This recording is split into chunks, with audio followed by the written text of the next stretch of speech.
malam ini akan membicarakan tentang menjaga berat badan yang sehat saat hamil. Bisa juga jangan kurang, jangan lebih.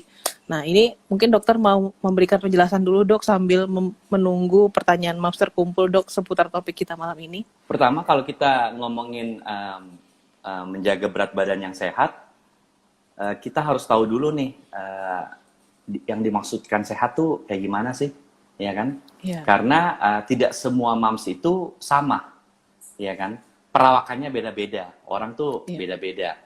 Nah, patokan kita mungkin saya rasa mams di sini udah pada tahu adalah kita mengukur yang namanya indeks massa tubuh. Yeah. Kalau bahasa Inggrisnya BMI, body mass index ya, body mass index. Nah, itu caranya gimana? Itu dari berat badan, berat badan kita 60, terus dibagi dengan tinggi badan dalam meter kuadrat. Jadi tinggi kita 1,5 meter berarti 1,5 kuadrat. Nah, dihitunglah kurang lebih seperti itu. Pertama, mams harus tahu dulu indeks massa tubuh sebelum hamil. Indeks massa tubuh kita bisa atur, bisa kita bagi istilahnya underweight, kurang, cukup, kelebihan, obesitas. Ada 4, seperti itu. Nah, kalau kurang itu dia di bawah 18. Kalau cukup itu biasa antara 18 sampai 23. Kalau mulai kelebihan antara 24 sampai 27 kurang lebih lah ya. Ini angka-angka pastinya nanti bisa tinggal di browsing. Dan obesitas itu di atas itu semua. Nah, jadi mams ini harus tahu nih. Sekarang kita ambil contoh umpamanya yang umum aja deh. Taruhlah mams di sini berat badannya sudah cukup gitu ya. Jadi indeks massa tubuhnya taruhlah sekitar 20 atau 21. Nah, kan pengen nih hamil, gimana caranya hamil saya ini tidak gemuk. Seperti kita tahu brand ambasadornya teman Bumil, Mbak Sandra Dewi, ya kan? Itu kan menjadi salah satu masih ininya teman Bumil ya, Mbak Sandra Dewi. Kebetulan sudah pindah, sudah bukan lagi, Dok. Sudah enggak ya? Iya. Sudah bukan. Tapi zaman dulu lah ya, waktu awal-awal teman Bumil saya kasih contoh ya. Dan itu beliau ini kan juga seorang public figure, jadi gampang tahu yang kayak gimana. Pasti semua orang mau hamilnya kayak gitu. Kenapa? Karena dia hamil, berat badan anaknya cukup, tetapi dia nggak gemuk. Itu yang orang pengen, ya kan? Jadi tidak ada orang yang mau hamil kemudian dia jadi overweight banget. Walaupun kasus itu banyak terjadi. Nah, caranya kita harus tahu indeks massa tubuh kita, sehingga kita bisa tahu nih, bagaimana saya mengatur pola makan saya. Nanti kita akan sampai ke sana juga. Jadi peningkatan berat badan selalu sudah dikatakan kalau berat badannya normal itu kurang lebih 1,5 kilo sebulan. Jadi kalau mams hamilnya 10 bulan, berarti mams tuh naiknya kurang lebih 15 kilo. Gitu loh. Tetapi kalau mams underweight nih, umpamanya memang kurus banget gitu ya, memang karena dulunya kurang doyan makan atau memang yang suka diet ketat, kan sekarang ini kurus banget nih, bukan berarti nggak suka makan ya. Ada juga kan beberapa pasien saya tuh kayak Pragawati tuh. Kurus banget, saya juga kadang-kadang bingung ini kok kurus banget ya. Dia bilang iya dok supaya baju dia gampang dipakai-pakai gitu kan. Mereka kan fashion show gitu-gitu ya. Nah kalau kurus banget itu lebih 18 kilo masih oke. Nah sekarang gimana nih kalau yang agak overweight? Nah agak overweight biasanya kita sarankan tidak lebih dari 11 atau 12 kilo. Jadi kurang lebih sekitar 10 kilo. Nah itu yang penting tuh. Jadi mams bisa ngatur nih. Nah nanti dari pertanyaan kita bisa tahu nih. Kira-kira gimana sih caranya makan enak tetapi berat badannya nggak berlebihan. Dan saya rasa itu nggak cuma orang hamil ya. Saya pun, Mbak Ira pun, siapapun pengen seperti itu. Makan enak tetapi nggak gemukin gitu kan. Nah itu dia. Jadi intinya ini sebagai pembuka buat teman-teman mams di sini. Kalau lagi sebelum pas hamil atau awal-awal hamil, hitung dulu indeks massa tubuhnya berapa. Itu jadi modal untuk nanti mams datang ke dokter. Jadi kan dokter bilang, dok saya kok gemuk banget. Pasti dokternya nanya, emang sebelum hamil atau pas awal hamil berapa? Indeks massa tubuh saya sekian. Wah bagus tuh paten. Nanti dokternya pikir, wah hebat nih mamsnya. Biasanya tuh ibu-ibu cuma ngomong berat badan. Berat badan saya padahal sebenarnya itu berat badan nggak bisa dijadikan acuan. Kalau orangnya tinggi banget, tingginya 180 gitu, wajar dia beratnya bisa sekitar 70-80 kilo. Tulangnya berat, ya kan? Tetapi kalau dia lebih pendek daripada itu, harus menyesuaikan. Makanya kita penting banget untuk mengetahui yang namanya indeks massa tubuh. Mungkin itu sebagai pembukaan dulu. Kita lanjutkan Iya. di Jadi begitu pertanyaan-pertanyaan Mbak sudah Ira. tahu indeks massa tubuh, dokter jadi bisa lebih enak juga ya dok nentuinnya harus naik berapa, jangan sampai naik sampai Betul. berapa gitu ya dok ya. Dan pemilihan Oke, makanannya, makanan, ya. buah-buahannya seperti itu. Oke, dok. Ini sebelum udah mulai terkumpul banyak, tapi mungkin jadi pancingan juga untuk para moms. Kenapa sih dok penting menjaga kenaikan berat badan saat hamil? Jadi gini, nomor satu, kalau umpamanya berat badan naiknya berlebihan, nomor satu yang akan mengganggu adalah performance penampilan luar. Iya, Ya tentunya orang, aduh kenapa saya jadi, dulu sebelum hamil saya kok langsing, pas hamil saya kok kayak gini, nah itu dia jadi kurang happy. Dan ini akan mempengaruhi moodnya. iya, Contohnya ibu hamil dulu, pas sebelum hamil beratnya 50 kilo. Baru hamil 5 bulan, dia sudah bisa naik kira-kira hampir 15 kilo contohnya. Ada pasien iya, saya banyak seperti itu. Dia bete tuh, dok saya kenapa sih jadi gendut banget? Akhirnya dia jadi males. Suaminya bilang dia nggak mau makan. Dia nggak mau makan. Kemudian kalau dia nggak mau makan nanti kasihan bayinya, janinnya. iya, Nutrisinya pastinya akan kurang gitu loh kalau mamanya makannya kurang. Nah, iya, begitu pula kalau umpamanya kasus lain, dia makan berat badannya naik berlebihan. Nah, orang hamil ini bisa ada terjadi perubahan metabolik di badannya dia. Perubahan metabolik itu metabolismenya berubah akibat kehamilan. Contohnya, sebelum hamil dia nggak punya kencing manis. Tetapi iya, pada saat hamil, karena pola makan yang salah, dia craving yang manis-manis. Karena manis itu kan bikin orang happy ya. Kita tuh iya, kalau makan es krim kan kita happy gitu ya. Nah, manis itu menyenangkan memang. Nah, kalau dia makannya berlebihan, dia bisa terjadi perubahan metabolik, terjadi yang namanya DMG, diabetes mellitus gestasional atau kencing manis dalam kehamilan. iya, Peningkatan berat badan ini bisa menjadi parameter kita melihat kehamilan ini normal apa nggak normal. Jadi kalau ada orang terlalu seret naiknya, nah itu berarti jangan-jangan dia nggak beres nih gizi ibunya.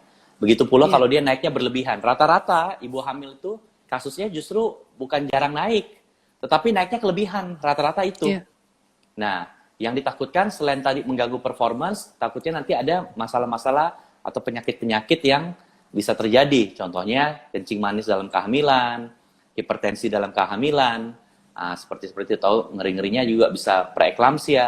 Walaupun penyebab preeklamsia itu juga ada bisa faktor-faktor yang lain ya. Tetapi itulah salah satunya kenapa penting kita ngatur makan gitu loh. Jadi Mams Iren masuk usia 26 minggu, nafsu makan jadi nggak begitu banyak. Padahal sebelumnya suka susu dan suka macem-macem. Ini apakah ada pengaruhnya dengan trimesternya dok? Biasanya di trimester kedua nafsu makan itu membaik. Karena Iya, yang namanya mual muntah itu udah berkurang. Mual muntah umumnya di 4 bulan pertama atau 3 bulan pertama atau di trimester pertama. iya, Gitu loh. Nah, kadang-kadang kalau terjadi penurunan nafsu makan di trimester kedua, itu harus dicari tahu tuh kira-kira karena apa? Apakah ada iya, faktor-faktor psikis gitu loh. Kadang-kadang tuh faktor-faktor psikis tuh yang bikin turun nafsu makan. iya, Apa contohnya faktor psikis?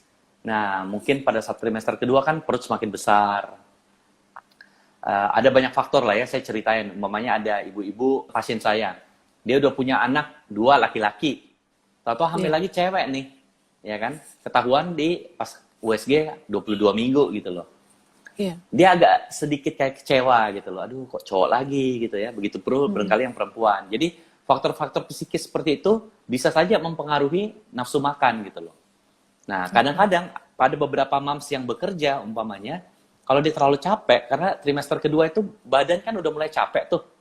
Iya, Kadang-kadang pas sudah menjelang siang atau sore, asam lambung udah naik karena dia udah capek. Nah, asam lambung naik, dia tentunya jadi malas makan gitu loh. Sama kayak orang kalau awal-awal ya. Jadi kalau awal-awal asam lambung naik bisa karena hormon kehamilan, kalau di trimester 2 bisa karena badannya capek, sama juga di trimester ketiga juga kadang-kadang badannya capek atau bahkan janinnya itu bisa menendang lambungnya. iya, Jadi karena rahim semakin besar, janin kalau gerak-gerak kena lambung, asam lambung naik ke atas, dia jadi kurang nafsu makan. Kalau saya kasih iya, tips, carilah makanan-makanan, tidak harus makanan-makanan yang biasa dimakan rumahan. Untuk sekedar merubah suasana. Jadi iya, makan apa aja dulu. Umpamanya dia pengen makan fried chicken gitu ya. Makan aja dulu itu nggak apa-apa. 1-2 hari atau 2-3 hari gitu loh. Supaya kembali dulu dia punya selera makan. Nah, itu dia seperti itu. Cuman memang kasus begini jarang ya. Umumnya tuh biasanya orang, "Dok, ini kenapa saya tuh pengen makan melulu?" Biasanya begitu. Gitu. Iya. Iya, malah ini sebaliknya ya, Dok. Trimester 2 biasanya trimester paling nyenengin biasanya ya, Dok ya. Iya, makanya ada istilah baby moon. Perut belum besar mau jalan ke sini, jalan ke sana ya kan pada saat sebelum pandemi ini seperti itu. Oke. Pertanyaan selanjutnya, Dok, dari Mams Amoy. Dok, usia kehamilan saya 38 minggu, berat janin saya sudah 3,1. Dokter, ini pengen banget diterusin lebih lanjut karena pertanyaan Mams juga cukup banyak, tapi sayang banget waktu kita sudah menginjak jam 8. Mungkin dokter mau memberikan kesimpulan atau pesan singkat sebelum menutup sesi malam ini, Dok? Iya. Jadi saya mau mencoba merangkum ya. Jadi berat badan yang ideal ini berkaitan sama kesehatan setiap ibu hamil. Nah, jadi tentunya berat badan yang ideal ini bisa tercapai dengan pemilihan diet atau jenis makanan yang tepat. Jadi bukan cuma rasanya ya, tapi tepat dari sisi makronutrisi dan mikronutrisinya. Dan juga tentunya dipengaruhi dari aktivitas fisik si ibu itu. Jadi olahraga untuk fisik itu nggak boleh dilupakan juga. Banyak orang hamil kadang-kadang terutama yang bekerja tuh malas berolahraga karena dia menganggap dia sudah capek gitu loh ngantor. Padahal itu juga untuk menjaga supaya dia punya berat badan tetap termaintain. Jadi tetap juga ada pembakaran yang terjadi, metabolisme juga tinggi kalau dia berolahraga. Dan juga bagus ketika dia nanti fisiknya dia ketika mau melahirkan. Jadi itu semua harus dipikirkan. Dan faktor yang terakhir adalah kesehatan psikis atau kesehatan mental. Ini yang suka dilupakan. Banyak orang berpikir yang penting makannya bagus sama olahraga, tapi dia nggak mikir mentalnya. Ya, mental ini penting. Nah, setiap orang macam-macam. Ada yang cukup happy dengan dia bisa beribadah. Ada yang cukup happy dengan nonton drama Korea. Ada yang cukup happy dengan cuma window shopping. Ada yang cukup happy dengan ya belanja di supermarket lah, belanja sedikit-sedikit asal ada yang dilihat. Karena itu semua mempengaruhi juga makannya dia, Mbak Ira. Jadi kalau dia semakin stres, kadang-kadang orang stres itu pengen makannya banyak. Makan yang manis-manis, naiklah berat badannya. Jadi 3 faktor tadi itu berkaitan tuh. Dari pola diet, aktivitas fisik, dan kesehatan mental. Jadi kesehatan mental itu nggak boleh dilupakan, terutama buat suami-suami. Karena pengalaman saya juga di anak pertama itu, saya jarang komunikasi sama istri karena terlalu sibuk. Alhamdulillah di kehamilan kedua kita belajar. Istri juga buktinya lihat kan, penambahan berat badannya tidak banyak. Karena apa? Dia mungkin berkali lebih happy gitu loh. Di hamil pertama mungkin kita tinggal terus, ya mungkin dia stres juga, muntah-muntah. Jadi faktor suami itu juga penting untuk bagaimana menjaga supaya istri itu tetap mempunyai pikiran yang fresh gitu loh. Dan itu tidak harus mahal. Itu tidak harus mahal. Yang penting ngobrol, jalan bentar, apalagi saat pandemi begini kan nggak mungkin kemana-mana. Ya keluar bentar lah, yang punya motor naik motor, keliling Jakarta bentar, yang punya mobil naik mobil. Yang penting dia sudah fresh, itu nggak boleh dilupain. Jadi nggak bisa cuma di rumah, udah di rumah aja nonton TV, di rumah aja main HP, nggak bisa. Karena itu berpengaruh kemana-mana, seperti itu. Oke. Kontribusi suami juga berperan banget di sini ya, Dok ya? Sangat. Iya. Oke, terima kasih Dokter Dara. Sayang banget waktu kita cukup singkat, tapi semoga penjelasannya bisa membantu para moms, terutama untuk menjaga kenaikan berat badan atau menjaga berat badan yang sehat saat hamil. Kita ketemu lagi di Bincang Moms Milenial di hari Senin dan Rabu setiap jam 7 malam. Terima kasih sekali lagi Dokter Dara. Assalamualaikum. Semoga kita punya kesempatan ketemu lagi, Dok. Sama-sama Mbak Ira. Waalaikumsalam warahmatullahi wabarakatuh.